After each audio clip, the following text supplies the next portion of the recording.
that that person should not be living in poverty. That's an American value.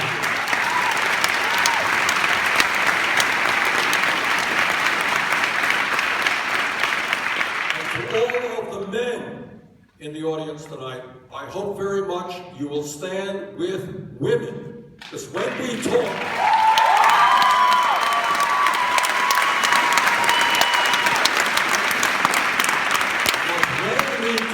about fair wages, we're talking about pay equity for women.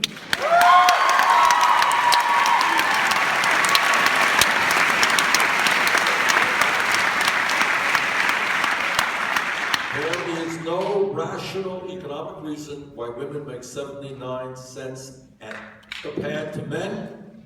We are going together to change that. Equal pay for equal work.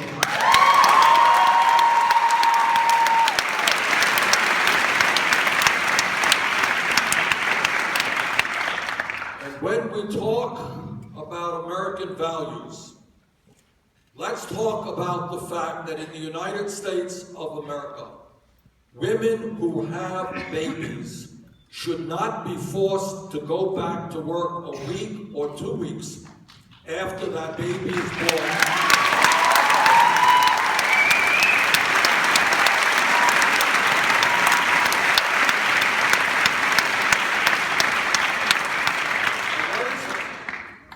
Because they don't have the money to stay home. Mom can't stay home, dad can't stay home. Put the kids someplace, they go back to work. That is unfair to the baby. It is unfair to the mother. It's unfair to the entire family. And that is why I will fight and succeed in having the United States join the rest of the world in having paid family and medical leave in this country.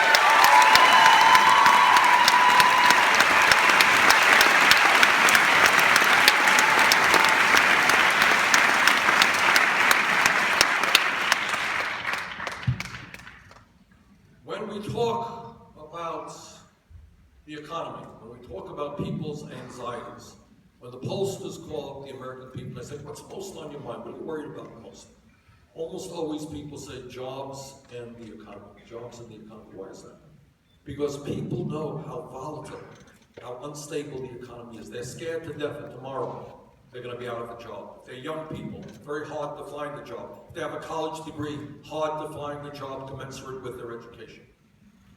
And that is why I believe that when real unemployment is 10%, when youth unemployment is 30, 40, 50%, we need a massive federal jobs program to put our people back to work.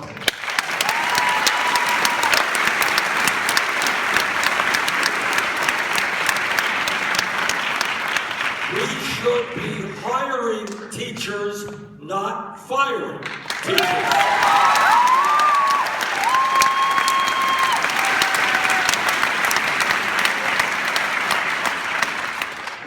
Roads and bridges and water systems and wastewater plants and levees and dams and airports and our rail system are falling apart because we're not investing in them, we can create 13 million decent paying jobs through $1 trillion investment rebuilding our infrastructure, and that is exactly what I intend to do.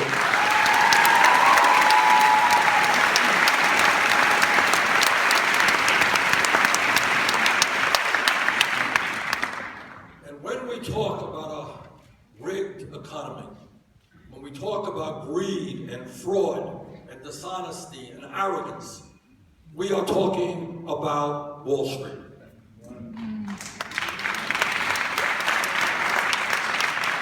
I want you all to appreciate how a corrupt system works. Back in the 1990s, it turns out I was on the House Banking Committee. During a 10-year period in the 90s, Wall Street spent $5 billion in order to get deregulated. That's what they did, $5 billion.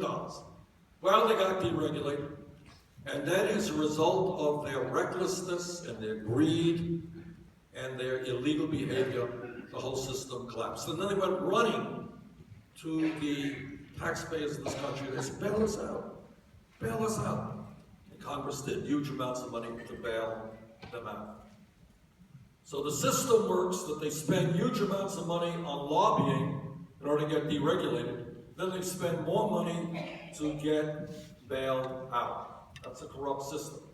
Now I find it interesting that hundreds and hundreds of thousands of people in this country today have criminal records because they possessed marijuana. Hey.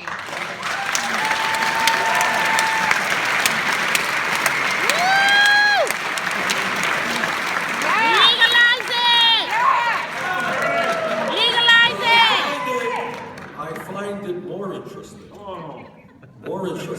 that not one CEO of a Wall Street firm, people who destroyed the economy, people who destroyed millions of lives, not one of them has a criminal record. That's not That's white privilege! You already know. So it appears that we have an interesting criminal justice system. And that is, not only do we have banks that are too big to fail, we have bankers who are too big to jail.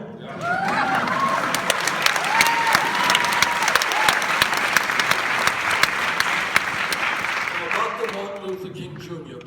said something. He said, you know, in this country, and when he said it, it was true and it's true today.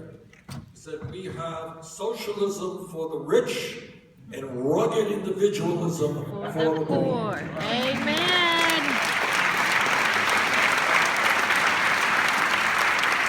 That means if you're a large Wall Street bank doing illegal behavior, you get bailed out. A few years later, CEOs get huge increases in your salary. But if you're a working person, the minimum wage doesn't go up, your job goes to China, and you have no health care. That's a